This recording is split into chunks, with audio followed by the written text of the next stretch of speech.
అందరికీ నమస్కారం. రాష్ట్రంలో వైసీపీ నాయకులు ఎన్ని అరాచకాలు చేసినా, ఎన్ని దారుణాలు చేసినా, ఎన్ని ఆకృత్యాలు చేసినా ఏ రోజు ప్రెస్ మీట్ పెట్టని జగన్మోహన్ రెడ్డి గారు కూటమి ప్రభుత్వంలో ఉన్న అధినేతల మీద అడ్డదిడ్డంగా వాగిన ఇద్దరు యూట్యూబర్లని, వాడెవరున్నాడు, జోసఫ్ బచ్చల కూర ఒకడు, కేవీ రెడ్డి ఒకడు. వీళ్ళిద్దరిని అరెస్ట్ చేయగానే పాపం భయం పుట్టింది జగన్మోహన్ రెడ్డి గారికి. భయం పుట్టి ప్రెస్ మీట్ అయితే కండక్ట్ చేసి చాలా మాట్లాడారు. అసలు ఈ ప్రశ్న రావణ్ గారిని అలాగే కేవీఆర్ గారిని ఎందుకు అరెస్ట్ చేశారు, వీళ్ళిద్దరిని ఎందుకు అరెస్ట్ చేయాల్సి వచ్చింది మాట్లాడొచ్చు. మనం జర్నలిజం అనేది క్రిటిజంగా ఉండాలి, ఒక రకంగా క్రిటిసైజ్ చేసేటట్టు ఉండాలి తప్పితే వల్గర్ లాంగ్వేజ్ అనేది వాడకూడదు. ఇప్పుడు ఎదుటోళ్ళు మాట్లాడుతున్నారు కాబట్టి మేము మాట్లాడుతున్నామంటే ఓకే, నేను తోలుతా ఒక్కొక్కసారి మాట, కొడకల్లారా అని మాట్లాడతాం ఒక్కొక్కసారి. కానీ మరీ దారుణంగా నోట్లో ఏం పెట్టుకున్నారు, నాలుకలు కోసేస్తాం, చీరేస్తాం అంటూ మాట్లాడితే కనుక ఎవరైనా సరే ఊరుకోరు. అసలు ఎక్కడ స్టార్ట్ అయింది ఇదంతా? దళిత క్రైస్తవం అనే సభకి వెళ్ళిన ఈ ప్రశ్న, అదే జోసఫ్ బచ్చల కూర అనే వ్యక్తి, నాకు కులం లేదు మతం లేదని చెప్పుకునే వ్యక్తి మాట్లాడవలసిన మాటలు ఏంటి? ఏమన్నా అక్కడికి ఇక్కడికి సంబంధం ఉండే మాటలు ఉన్నాయంటారా? ఒక్కటి కాకపోతే ఒక్కటన్నా ఏమన్నా సంబంధం ఉన్న మాటలు ఉన్నాయా? లేవు కదా. ఏ రోజు ఏ కోశాన అతను ఏం మాట్లాడుతున్నాడండి ఒక్కసారి మీకు వినిపిస్తా. వినిపించిన తర్వాత దాని గురించి మాట్లాడదాం మనం. ఈ జోసఫ్ బచ్చల కూర ఏం మాట్లాడాడు, ఎందుకు అరెస్ట్ చేయాల్సి వచ్చింది అనేది. చంద్రబాబు నాయుడు నెంబర్ 2 నా అభిమాన నటుడు ఉప ముఖ్యమంత్రి శ్రీ కొనిదెల పవన్ కళ్యాణ్ సార్. చంద్రబాబు నాయుడు గారు ఆంధ్రప్రదేశ్ రాష్ట్రంలో పిఠాపురం మల్లం గ్రామంలో, పిఠాపురం ఎండనూరులో, రకరకాల ప్రాంతాల్లో దళిత అన్నల మీద చెల్లెళ్ళ మీద దాడులు జరుగుతుంటే మీ కళ్ళకి పచ్చ కామెరలు పట్టిన చంద్రబాబు నాయుడు గారు వాటికి ప్లాస్టర్ వేసుకొని కూర్చున్నారా? ఇది ఒక ముఖ్యమంత్రి గారిని ఉద్దేశించి ఆ ప్రశ్న అనే వ్యక్తి మాట్లాడిన మాటలు ఇంకా ఉన్నాయి, దారుణంగా వినిపిస్తా, వినండి. అంటే సెలెక్టివ్ సైలెన్స్, మీరు కావాలనే మాట్లాడటం లేదు. ఇది ఒక పాయింట్ గుర్తుపెట్టుకోండి. ఒక నియోజకవర్గపు ఎమ్మెల్యే, నియోజకవర్గం అంతా గుర్తుందా?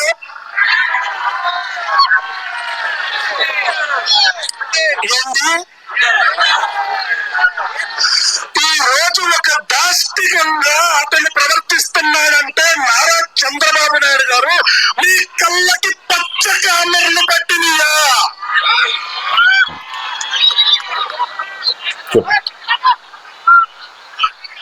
ఇక రాధా మనోహర్ దాస్, ఇక్కడ వరకు విన్నారు కదా. ఒక ముఖ్యమంత్రి గారిని ఉద్దేశించి అతను చేసిన భాషా ప్రయోగం, పచ్చ కామెరలు కమ్మినయా, కళ్ళకు ప్లాస్టర్లు వేసుకున్నారా అని. ఇక నుంచి రాధా మనోహర్ దాస్ హిందూ వ్యక్తుల గురించి, అసలు దళిత క్రైస్తవం సభ అని పెట్టుకొని ఇక్కడ వాళ్ళ డిమాండ్లు ఏంటి? ఏదైతే సుప్రీంకోర్టు ఆదేశాల ప్రకారం దళితులు క్రైస్తవ్యం తీసుకుంటే వాళ్ళు ఎస్సీ హోదా కోల్పోతారు అనేది సుప్రీంకోర్టు ఇచ్చిన ఆదేశాలు. దాంట్లో మనకు కావాల్సిన డిమాండ్లు ఏంటి అనేది సాధించడం కోసం వాళ్ళెవరో సభ పెట్టుకున్నారు. అక్కడికి వెళ్ళిన వ్యక్తి మీకు ఇలా కావాలని మాట్లాడాలా? లేదంటే కనుక కులాల మధ్య మతాల మధ్య చిచ్చు పెట్టే విధంగా మాట్లాడాలా? వినిపిస్తా, వినండి. బతుకులేదు, ఆడు దగ్గరకు వచ్చిన అన్నాన్ని గోకుతాడు, ఆడు క్రిస్టియన్ల గురించి మాట్లాడతాడు. ఈ దేశంలో రాముడి గురించి విమర్శిస్తే కేసులు పడతాయి, ఈ దేశంలో కృష్ణుడి గురించి మాట్లాడితే కేసులు పడతాయి. కానీ ఈ దేశంలో అల్లా గురించో జీసస్ క్రీస్తు గురించో మాట్లాడితే, ఒక అడుక్కుతున్నా కొడుకు మాట్లాడుతుంటే ఒక్క కేసు పడితే దాన్ని 24 గంటల్లో క్లాస్ చేసిన దిక్కు మారిన ప్రభుత్వం ఆంధ్రప్రదేశ్ ప్రభుత్వం. ఇది ప్రభుత్వాన్ని ఉద్దేశించి అసలుకి క్వాష్ ఎవరు చేస్తారు? కోర్టుల పరిధిలో ఉంటాయి ఈ క్వాష్ అనేది. కోర్టు పరిధి ఒక ఎఫ్ఐఆర్ నమోదైన తర్వాత ఆ ఎఫ్ఐఆర్ లో నా పేరు వినటానికి వీళ్ళది జగన్మోహన్ రెడ్డి గారు కూడా వెళ్ళారండి. ఎవరో దాకెందుకు, జగన్మోహన్ రెడ్డి గారే ఆ కేసుకి నాకు సంబంధం లేదు, అందులో నా పేరు కొట్టేయండి, నాకు కేసు మీద పెట్టిన కేసు క్వాష్ చేయండి అనుకుంటా వెళ్ళారు కదా. మరంటే మీరు ఇప్పుడు జగన్మోహన్ రెడ్డి గారిని కూడా ఇదే రావణ్ అని మాట్లాడతాడా? నేను అడుగుతున్నా. అసలు అక్కడ జరుగుతున్నది ఏంటి? ఇతను వెళ్ళి అక్కడ మాట్లాడుతుంది ఏంటి? ఏమైనా ఒకదానికి సంబంధం ఉందా? సంబంధం లేని విషయాల్లో తీసుకొచ్చి హిందూ దేవీ దేవతల గురించి మాట్లాడటం ఎందుకు? సరే, ఇంతవరకు ఓకే. ఇప్పుడు పవన్ కళ్యాణ్ గారి గురించి మాట్లాడతాడు, వినండి.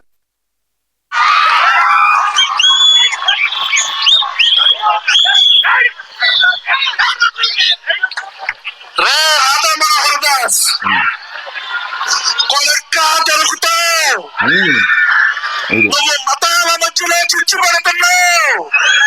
ప్రభుత్వాలు మారదే కొరక.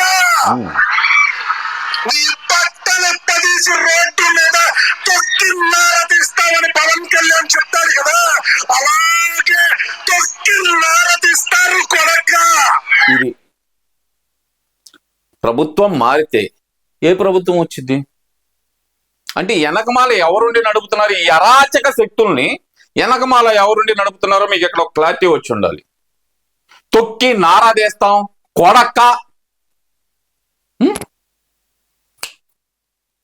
కంట్రోల్ చేసుకుని మాట్లాడాల్సి వస్తుంది. ఇలాంటి ఎదవలు మాట్లాడినప్పుడు, ఇలాంటి భాష మాట్లాడినప్పుడు అరెస్ట్ చేయక ముద్దు పెట్టుకుంటారండి? చెప్పండి, నాకు తెలియగలుగుతాను.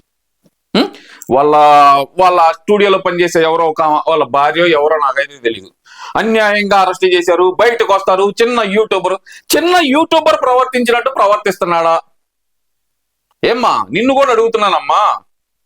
అన్యాయంగా అరెస్ట్ చేశారు, కోర్టులు ఉన్నాయి, నిజమే కోర్టులు ఉన్నాయి, చూసుకుంటాయి. నువ్వెందుకు మాట్లాడుతున్నా? చిన్న యూట్యూబర్ కదా, చిన్న కేసే కదా, బయటకు వస్తాడు కదా.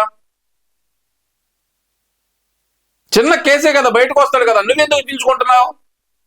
అనకూడదు, భాష మాట మార్చకుండా ఉండాలని చెప్పి చూస్తున్నా. కానీ ప్రతి ఒక్కళ్ళు దీన్ని తెలంగాణ ఆంధ్ర మధ్య గొడవలాగా ఎందుకు చూస్తున్నారు? వీడు ఆంధ్ర వాడు, ఈ రావణ్ జోసఫ్ అనేవాడు ఆంధ్ర వాడు, అలాగే చూస్తే కేవీఆర్ అనేవాడు కూడా కడపడోడు, కడపకు సంబంధించిన వ్యక్తి.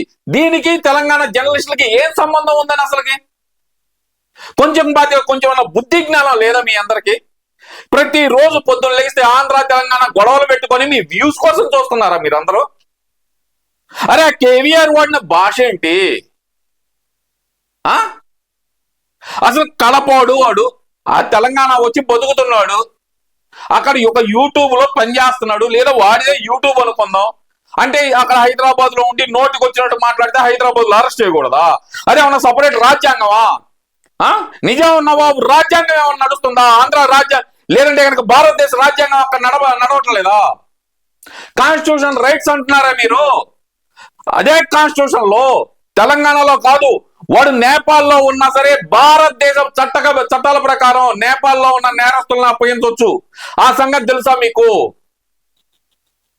అరే, ప్రతి దానికి తెలంగాణ ఆంధ్ర తెలంగాణ గొడవలు పెట్టుకుంటా మీ వ్యూస్ కోసం బతుకుతున్నారంటారా భయ్? సిగ్గుందిరా భయ్ మీకు అసలుకే? కొంచెం ఆలోచించండి రా బాబు. ఇక పవన్ కళ్యాణ్ గారి గురించి ఈయన ఏం మాట్లాడుతున్నాడు ఒకసారి విందామండి. 2029 గుర్తుగా పెట్టుకోండి. 2029 ఇక నా అభిమాన నటుడు ఉప ముఖ్యమంత్రి శ్రీ కొనిదెల పవన్ కళ్యాణ్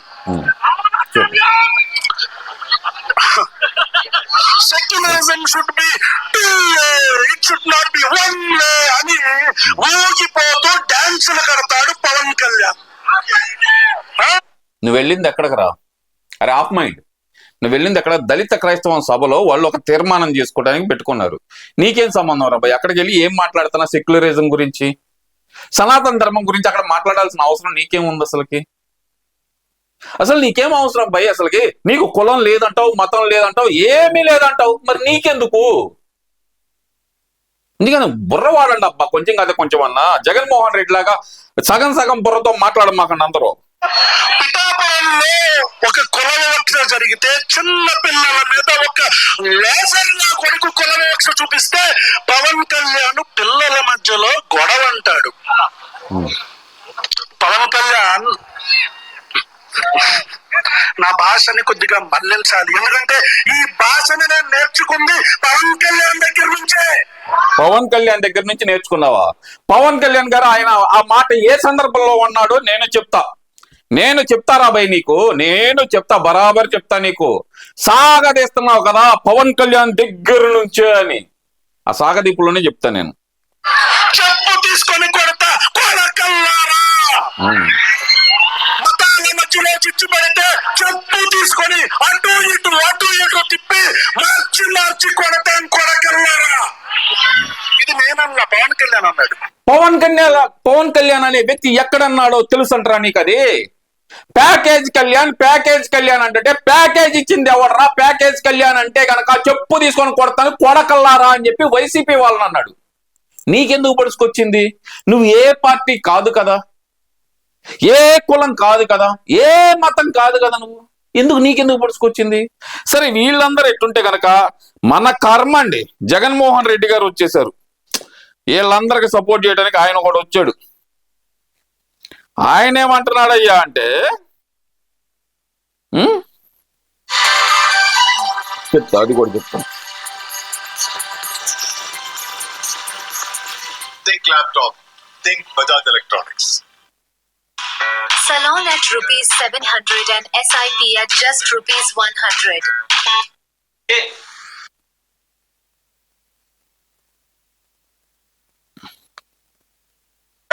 పరిపాలిస్తే వ్యవస్థని తన చేతుల్లోకి తీసుకుని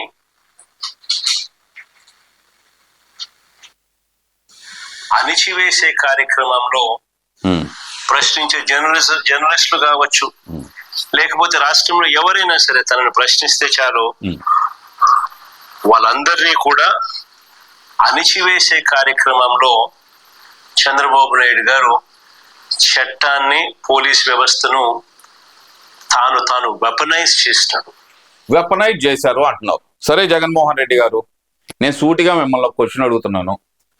ఎవరు ఏం మాట్లాడారని చెప్పి అంకబాబు ఒక పోస్ట్ షేర్ చేశారని చెప్పి కరోనా టైంలో ఎక్కడి నుంచి అరెస్ట్ చేసుకొచ్చారు ఆయన్ని? ఆయన కరోనా అంటించి ఆయన ఎలా చేశారు అవన్నీ చూశారు కదా. సంతుబాబు ఐడియా ఉండే ఉంటుంది కాదు, పాపం వాళ్ళ మిస్సెస్ ప్రెగ్నెన్సీ టైంలో ఆమె హాస్పిటల్లో జాయిన్ చేసే టైంలో అతన్ని తీసుకొచ్చి అతన్ని హాస్పిటల్ దగ్గర నుంచి లాక్కొచ్చారే. వాళ్ళ ఆవిడ ప్రెగ్నెంట్ గా డెలివరీ టైంలో హాస్పిటల్ దగ్గర ఉంది, లాక్కొచ్చారే. మరి దాన్ని ఏమంటారు? అతనేమన్నా మిమ్మల్ని ఈ ప్రశ్న రావణ్ గాడిలాగా బూతులు ఏమైనా తిట్టాడా? ఏ రోజు తిట్టలేదే. నేను అబ్జర్వ్ చేస్తూనే ఉంటా, ఏ రోజు తిట్లా. ఘర్షణ మీడియా అతను ఏమైనా చేశాడా? లేదే. అరికల్లో కోటింగ్ ఇచ్చారే, ఎందుకు? సరే ఇవన్నీ చాలదన్నట్టు 60 సంవత్సరాల వృద్ధురాలు ఆమెని తీసుకొచ్చి ఇబ్బంది పెట్టారే. ఏమన్నా ప్రశ్నిస్తే దాడులు చేయటం అంటారా దాన్ని? వాళ్ళు లిటరల్ గా ప్రశ్నించిన దానికి ఇలా చేస్తారా మీరు? మరి ఆ రోజు మీకు ప్రజాస్వామ్య విలువలు గుర్తు రాలేదా మిస్టర్ జగన్మోహన్ రెడ్డి గారు? పాపం ఈ రోజు మీ కేవీఆర్ నీ రెడ్డి గారిని అరెస్ట్ చేయగానే మీకు విలువలు గుర్తొచ్చినాయా? అంటే రెడ్డులకు ఒక రూలు, మిగతా వాళ్ళకు ఒక రూల్ ఉంటుందా? తెలియక అడుగుతున్నా మిస్టర్ జగన్మోహన్ రెడ్డి. మనం మాట్లాడేటప్పుడు గతంలో మనం ఏం పీకినామో చూసుకొని ఇప్పుడు ఏం మాట్లాడినామో చూడాలి. గతంలో మనం ఎవడైనా సరే ప్రశ్నిస్తే వాడిని పిచ్చగొట్లు కొట్టాం. వెంకట్ వాళ్ళ ఇంట్లోకి, నాకు తెలిసి ఒక యూట్యూబర్ వెంకట్ అనే వాళ్ళ ఇంట్లోకి అర్ధరాత్రి పూట పోలీసులు గోడ దూకెళ్ళి ట్యూబ్ లైట్లు పగలగొట్టి, ఇంట్లో సిస్టాలు పగలగొట్టి నానా హంగామా చేశారే. మరి వీళ్ళనేమో అట్లా చేయలేదే. వాళ్ళ ఇంట్లో ఉన్న సామాన్లు ఏం పగలగొట్టకుండానే భద్రంగా తీసుకొచ్చారే. అది తప్పైందా? మీలాగా కొట్టి తీసుకురావాలా? సిగ్గుండాలబ్బా. ఇప్పటికే చెబుతున్నా, తెలంగాణ జర్నలిస్టులు ముసుగులో ఉన్న ఈ యూట్యూబర్ల మధ్య చెబుతున్నా కొంతమందికి, అరే కొంచెమైనా సిగ్గుపడండి. వాడికి తెలంగాణ వాదానికి ఎలాంటి సంబంధం లేదు. కేవీఆర్ అనే వాడు కడప జిల్లా వాసి. జగన్మోహన్ రెడ్డి పెంచుకుంటున్నా ఒక పెప్పెట్ లాంటి వాడు. జగన్మోహన్ రెడ్డి పప్పెట్ లాంటి వాడు. వాడికి మీ తెలంగాణ వాళ్ళకి ఎలాంటి సంబంధం లేదు. వాడు కడప జిల్లా వాసి, మా ఆంధ్ర వాడు, మా ఆంధ్ర వాడిని మా ఆంధ్ర పోలీసులు అరెస్ట్ చేశారు. దీంట్లో మీరు మధ్యలో దూరి తెలంగాణ జర్నలిస్టుల మీద దాడి అని చెప్పి చించుకోమాకండి. చించుకుంటే మీకే చిరిగిపోద్ది.